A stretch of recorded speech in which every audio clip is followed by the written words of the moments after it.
എന്താ ഋഷിയൊക്കെ എന്നിട്ട് ഹോസ്പിറ്റൽ എന്താ പറഞ്ഞേ? സർജറി വേണം. അതിനിപ്പോൾ എന്തായാലും 1,00,000 റുപ്യ ആവും. ഇനി വിളിക്കാൻ ആരും ബാക്കിയില്ല. എല്ലാവർക്കും ഓരോരോ പ്രശ്നങ്ങൾ. അല്ല, സർജറി പെട്ടെന്ന് വേണ്ടി വരുമോ? എന്തായാലും നാളെ തന്നെ വേണ്ടി വരും.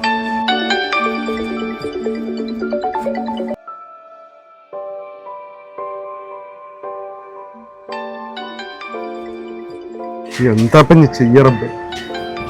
ആരോടെ ഞാൻ വിളിക്കുക?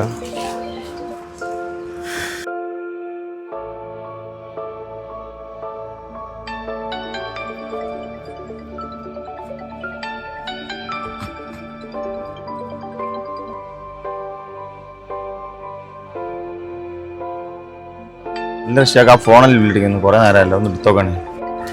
അതാ സിദ്ദീഖാവും. കുറേ നേരണ്ട് വിളിച്ചെങ്ങനെ വർത്താനം പറഞ്ഞോണ്ട് ഒരു കാര്യം ഉണ്ടാവും. ഇവന്താ ഫോൺ എടുക്കാത്ത?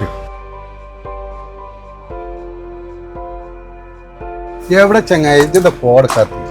എന്താണ് ഇജ്ജ് എന്തിനാ വിളിക്കണ്ടേ? ഈ പൈസ കൊണ്ടുപോയാണ്ട് ഹോസ്പിറ്റലിൽ കെട്ടിക്കാം.